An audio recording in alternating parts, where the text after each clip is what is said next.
Por otra parte, le hago luego a la alcaldesa que no haga por primera vez, que es la primera alcaldesa que lo hace, asistir de presidenta a las comisiones con el argumento que ella misma alegó de que como era diputada, pues no conocía lo que pasaba en Aldaya. Yo creo que está muy bien que pueda ser diputada, pero eso no tiene que repercutir en que esa presencia, que como digo, nunca ha ocurrido,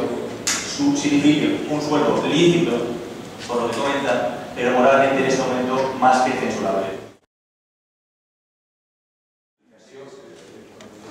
La resolució 1888 és una resolució que fa referència, és de tesoreria, però fa referència a indemnitzacions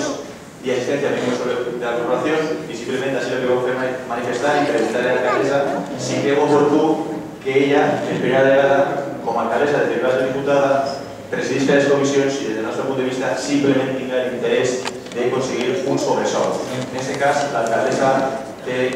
l'honor de ser la que més cobra de tots aquests.